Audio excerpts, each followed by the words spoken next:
Martin Lewis, Manhattan's Crown Prince, got rejected by Seraphina Vance for the 99th time. Without missing a beat, he shoved a bouquet of crimson roses and his unlimited black card into my hands. At the time, I was scavenging through a dumpster for food. Helicopters buzzed overhead, dropping petals like rain. Martin cornered me against a brick wall, his breath brushing my cheek. "Hey, little stray," he murmured, voice dark and teasing. "Wanna play princess?" Seraphina's cold smirk flashed through my mind. Desperate, broke, and 1 semester away from dropping out, I said yes. What followed was a blur of champagne, designer clothes, and sleepless nights with private tutors. I spent his money like it burned my fingers. Then came my 18th birthday. Martin's fingers trailed along my collarbone, his whisper curling around my ear. "Let's make a video," he said softly, "to remember our first time." That was when I realized the real game was ending. Seraphina's mother had once been my father's mistress. Her revenge was simple, to see me destroyed. But instead, I smiled, waving my plane ticket and Harvard acceptance letter in her face. "Your bed's soft, Martin, and your credit limit's high," I said sweetly. "But neither can hold my future. Goodbye. Miss Monroe, your visa application's been approved. You can collect it next week." I ended the call just as Seraphina's sugary laughter floated in from the living room. The mansion was alive with music and laughter. Seraphina, in a glittering dress and strawberry print panties, dangled the underwear on 2 fingers and tucked them into Martin's hand. "A little gift for you, baby." Her voice dropped to a whisper. "And if you get that video of Mia, your next reward will be me." Martin leaned back, cigarette hanging from his lips. His tone was smooth, indulgent. "Relax, babe. I toss her a few dollars, and she starts thinking I'm in love. She's already agreed to give herself to me on her 18th birthday. Tomorrow?" Seraphina's eyes gleamed. She kissed him hard, laughing. "Just make sure you don't touch her for real. I don't want seconds." He chuckled, his hand sliding around her waist. "By the time I'm done, she won't just make a video. I could tell her to strip and crawl down Fifth Avenue, and she'd do it smiling." The crowd roared with laughter. "I thought she'd rather starve than sell herself," someone said. "The poor girl turned gold digger. Now that's a show worth watching." Outside the door, I smiled faintly. What could a bunch of trust fund kids possibly know about survival?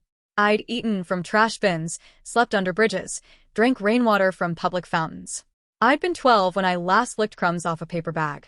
Now I was 18 and swiping Martin's limitless card without guilt. Dignity? It had a price tag. Inside, someone teased, "Sarah, you sure about this? What if Martin actually falls for her?" He tossed a silk pillow at them and laughed. "I only see Sarah." I didn't care who he saw. I cared about his money. It's ironic, really. My family was rich once. My mother, a lawyer addicted to gambling, my father, a tycoon addicted to women. Between them was me, the unwanted daughter who sometimes couldn't afford tampons. If not for Martin, I would have rotted in that house. And it was all thanks to Seraphina's obsession with revenge. She hated me so much, she couldn't wait to ruin me through him. When I was 12, my mother lost $2 million at a poker table. She broke open my piggy bank, took every penny I'd saved for school, and warned me not to tell my father. Her version of an apology was a greasy box of fried chicken from a street cart. We were still standing there when we saw him, my father, walking out of a boutique, arm around his mistress. Trailing behind them was a girl about my age, holding designer bags. Seraphina. That night, my mother poured drain cleaner down my throat while screaming at my father over the phone that she'd kill me if he didn't come home. The acid burned everything it touched. The light from the hospital lamps was so bright it hurt to keep my eyes open. 3 blood transfusions later, I lived. My survival forced my father back home. Seraphina's mother was left behind, and Seraphina never forgave me for it. She wanted me gone. Completely erased. I'd seen every one of Martin's public, over-the-top confessions to her. He was devastatingly handsome, charming, and loaded beyond imagination. To him, money was a game. Seraphina basked in it, keeping him at arm's length just to prove she could. And yes, I envied her. I hated the part of me that craved what she had, the roses, the power, the luxury. I was drowning in debt and despair, trapped in a home that reeked of alcohol and resentment. So I made a post online. Being abandoned is the first sin. It never washes off. That single line pushed Seraphina over the edge. When Martin landed a helicopter on our school field, scattering rose petals in the wind, I knew she'd set the stage. "Hey, little stray," he said with that devil's grin. "Wanna be my princess?" It wasn't a fairy tale offer. It was a deal with the devil. That night, Seraphina posted on the school's forum. So-called pure girl sold herself for a higher bid. She was right in a way. I wanted money. Enough to buy freedom. My parents called me the reason they couldn't divorce. I was the punishment neither wanted to face. My father came home drunk and hit me until he passed out. My mother tore the house apart for gambling cash, once crawling under my bed to fish out a single coin. I was tired of surviving on scraps. Each perfect grade on my report card felt like a feather in the wings I was trying to build for myself. On my desk sat a tattered romance novel about a prince who rescued a broken girl with endless wealth. I used to dream of that, too. And then Martin appeared, rich, untouchable, and dangerously charming. He was everything my fantasy promised, and everything reality would make me pay for. All I needed was $200,000. Enough to disappear and finally start over. I waited for the perfect moment before stepping inside, holding up a bottle of tequila like I hadn't heard a thing. Got the drinks. Seraphina slid off Martin's lap, her gaze full of unspoken meaning. Martin stretched out lazily on the couch, one leg crossed over the other, then tapped the seat beside him. "Come here." I sat down obediently. Seraphina's hand darted out, grabbing the diamond bracelet from my wrist. "This is pretty," she said sweetly. "Bet it cost a fortune." It did. Martin bought it for me. Laughter rippled through the room. Someone snorted. "Looks like the freebie that came with Sarah's necklace." The laughter grew louder. They'd been waiting all night to break me. But I didn't flinch. Freebie or not, it's from him. That's all that matters. Out of the corner of my eye, I caught Martin's hand pause midair, the cigarette between his fingers trembling slightly. His eyes darkened, something unreadable flickering there. Exactly what I wanted. I knew his weaknesses, the hidden strings that could make him dance. Truthfully, I'd already found a buyer for the bracelet. It would fetch $6,000, enough for 2 months of independence once I vanished. The humiliation didn't matter. If anything, I wanted them to push harder. Before anyone could say more, Martin's voice cut through the noise, low and sharp. "Drinks are here. Let's play a game. Truth or dare." I lost the first round. Seraphina held up her phone, already recording. "Truth. Have you and Martin slept together?" I picked up my glass and downed the shot instead. Dare. Second round. Lost again. "Truth," she purred. "Do you love Martin or just his money?" I swallowed another shot without hesitation. By the third round, I could feel the burn in my throat, but I needed to sell the part. To be tipsy enough to stumble, to fall perfectly into his arms.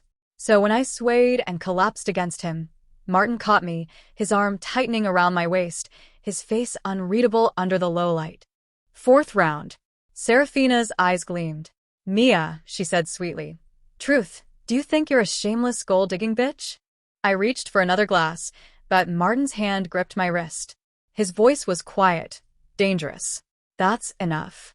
Later, in the bathroom, he pressed me against the cold tile, heat rolling off his body in waves. "Why didn't you answer her?" he demanded. I tilted my head up, letting my eyes glisten. Wide, fragile, perfect. When a man starts asking why, it means you've already won. I bit my lip and said nothing. Silence is a blade, and I knew how to use it. His breath hit my neck, his voice rough. "Sarah crossed a line tonight. I'll make it right." My phone buzzed. A bank notification. $100,000 transferred. Before leaving, I tugged at my collar and ruffled my hair, making sure I looked deliciously disheveled. Seraphina was waiting outside, fury etched into every line of her face. She mouthed something only for him. "Don't forget our deal." When midnight struck, Martin snapped. He pinned me to the sofa, his lips crashing against my skin in a feverish kiss that tasted like smoke and something darker. "Darling," he murmured, voice low, "time to keep your promise." He scooped me into his arms and carried me to the bedroom. The scent of cologne hung thick in the air. His shirt hung open, revealing a chest sculpted and tense with restrained fury. The kiss turned rough, punishing, until the metallic taste of blood filled my mouth. And then on the nightstand I saw his phone propped up, recording. Perfect.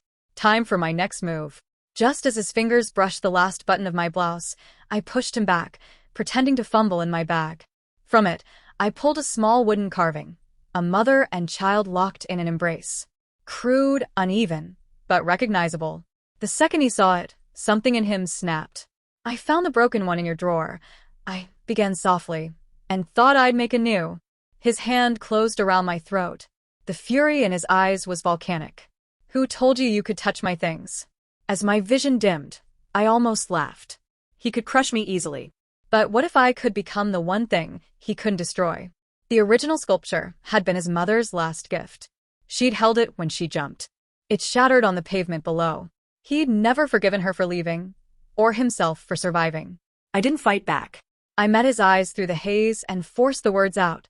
"I'm sorry I couldn't make you happy." The words stopped him cold. His grip loosened instantly. When I finally breathed again, I knew he'd taken the bait. He looked at the carving in his hand, trembling, torn between rage and grief. But he couldn't break it. I had him. As I let my hand fall, he noticed the thin network of cuts and scars across my fingers, deliberately made while shaping that sculpture. He froze, his face crumbling for just a heartbeat before he turned and kicked the table over, his phone clattering to the ground. "Are we still doing this?" I asked quietly. He said nothing. Instead, he took off his jacket, wrapped it around me, and picked up his phone. A few swipes later, my phone buzzed again. Another $100,000. "That's for your trouble," he muttered, voice raw. "We're even." He left with the sculpture. And I knew I'd won. After graduation, I sold every designer piece he'd ever bought me. The money was more than enough for my escape. The game was over, and I was the one holding the controller. The next day, Martin threw me a massive birthday party, inviting our entire graduating class. His real plan had been brutal, to project our video onto a huge screen and humiliate me in front of everyone. But instead, the venue overflowed with Ecuadorian roses and a cake he'd baked himself. Seraphina's smile faltered. Suspicion clouded her face. She pulled Martin aside. "Did you sleep with her?" He hesitated. No. Her grin returned, sharp and cruel. "Then, where's the video? Come on, let's see it." Silence. The sunlight caught his face, dividing it in half, light and shadow. I stood a few steps away, dipping a finger into the frosting. Sweet. I poured myself champagne, ignoring their argument. Then suddenly Seraphina shoved him. I stumbled and fell instead. A strange warmth spread through my body. My vision tilted. Oh. The champagne was spiked. The world spun as I hit the floor. "You stupid bitch," Seraphina hissed, crouching beside me. She gestured toward a group of guys, their smirks feral. "Have some fun. Make sure you record it." Through the haze, I heard Martin's roar. This wasn't the plan. Seraphina laughed, the sound jagged and cruel. "What's the matter, Martin? Don't tell me you actually care about her." "I know." "Then prove it," she demanded, eyes blazing. "Tell me right now, her or me?" The room was a chaos of shadows and hands, the noise of tearing fabric and cruel laughter buzzing in my ears. Inside, I felt calm, counting down silently in my mind. 3, 2, 1. Crash. Sunlight poured in as Martin barreled through the door, raw rage radiating from every movement. Fists flew, bodies scattered, and screams filled the air. When the dust settled, leaving only the two of us in the wrecked room, I played my part. Feigning drunken disorientation, I wrapped my arms around him and kissed him. Maybe it was vengeance. Maybe it was something deeper. This fake intimacy I allowed myself once. Just once. When Seraphina stormed in, dragging our classmates behind her, the scene she expected had vanished. I lounged in Martin's arms, fingertips tracing idle patterns across his chest. Her triumphant smirk faltered, twisting into pure rage. "Mia Monroe. Just like your mother. A filthy, scheming homewrecker." I rose slowly, smoothing my clothes, a victorious smile tugging at my lips. "Martin is my boyfriend, Seraphina. What gives you the right to throw a fit?" I stepped closer, voice low and lethal. "Or are you just like your mother? Always coveting what isn't yours?" She froze, unready for my counterstrike, then fled, screaming. Her only remaining leverage was Martin. When he followed, I let him go, because whatever happened next would still play to my advantage. On the balcony, Seraphina teetered dangerously, demanding answers. "Martin, did you actually feel anything for her? Was it all fake?" He took a slow drag from his cigarette, smoke curling around his conflicted expression. I knew the truth. A man like him had no single true love. He could dazzle one woman with attention and then lavish another with wealth in the same night. That night, I had been both distraction and prize. But I didn't care. My only goal was to collect as many advantages as possible. I had learned his weakness. One rainy day, I had collapsed in his arms, fever burning through me, and confided every secret of my shattered family, my father's betrayal, my mother's descent into madness. I showed him the scars and the blood, a reflection of his own past. He held me that day like the helpless boy he once was. That was the moment I planted a seed in his heart, a seed shaped like me. The secret I never told him: Seraphina's mother had ruined my family. That revelation would hit him later, with devastating force. Seraphina, furious, demanded to know if Martin's feelings were real. He remained silent, smoking and unreadable. Finally, he spoke, voice hoarse. It was your idea to involve her. How was I supposed to gain her trust if it didn't seem real? Her frustration boiled over. I had everything planned. Why did you ruin it? Because he cared. Men were simple. Seraphina was lust. I had become something more: pity, sympathy, reluctant attachment. He had rebuilt me, piece by piece, and couldn't bring himself to destroy me again. When she raised her hand to swipe at her lipstick, Martin unconsciously wiped it away. That small gesture, a silent memory, pushed her over the edge. She leaped from the balcony, slapped him, then pressed a bruising kiss against his lips.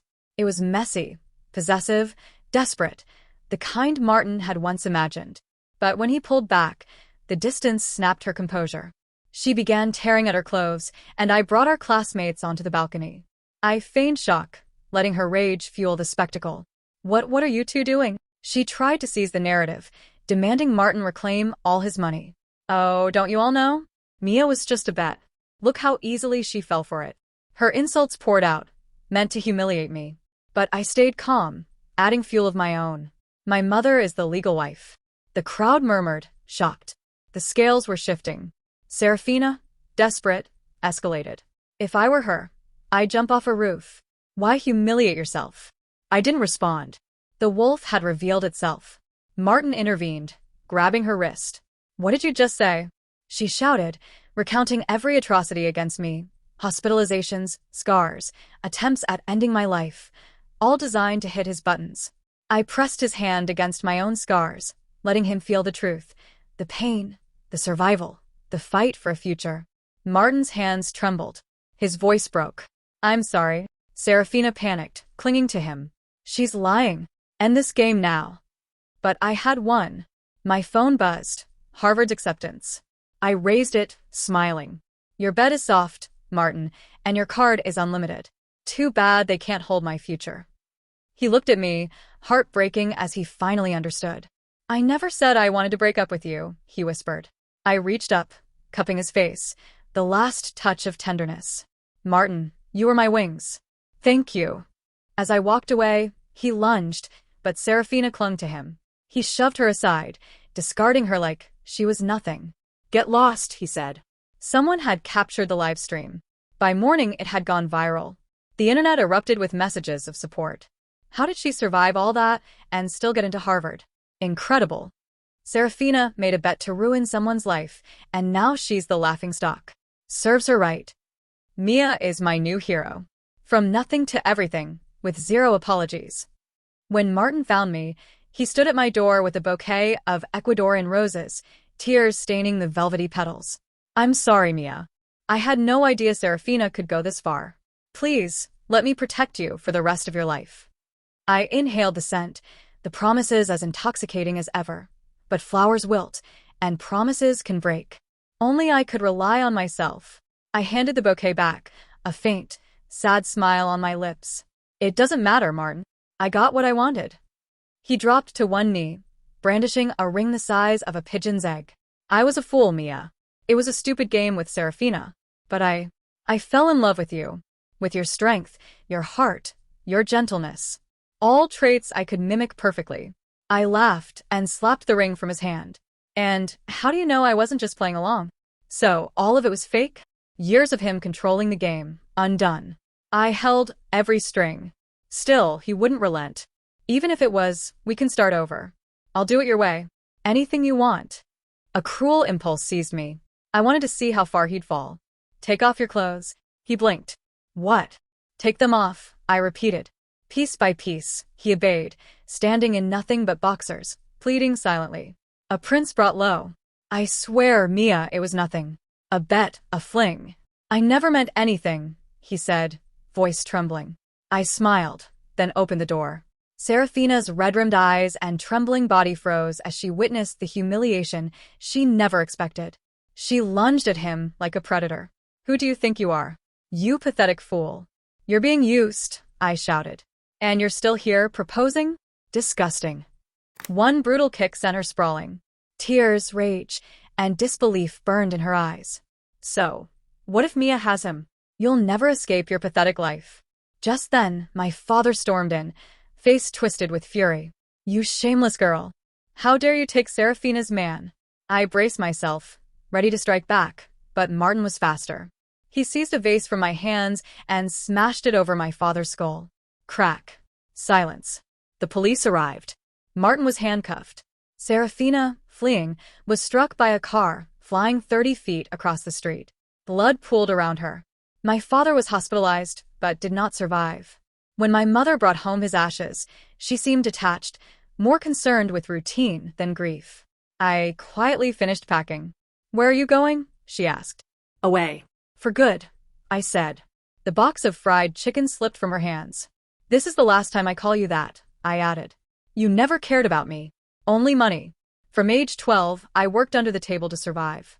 You never noticed. She sputtered, but I walked away, a gentle smile on my lips. You hated Seraphina, but I have her to thank. And my father, he never mattered to me either. Killing the heart with a single truth, I left without looking back. On arrival abroad, my phone exploded with breaking news alerts. My mother had gone to the hospital where Seraphina was recovering. She attacked both her and her mother. Both were killed. My mother was arrested. I felt little. This was always her nature. Abroad, I worked multiple jobs, maintained a full scholarship, and excelled. By graduation, prestigious firms were offering me positions. I became a minor public figure, though I never lost my drive to tutor and earn extra. 2 years later, on a busy street, I unexpectedly ran into Martin. He looked worn but familiar. I served my time, he said quietly. I came to find you. Over coffee, he reflected, voice thick with emotion.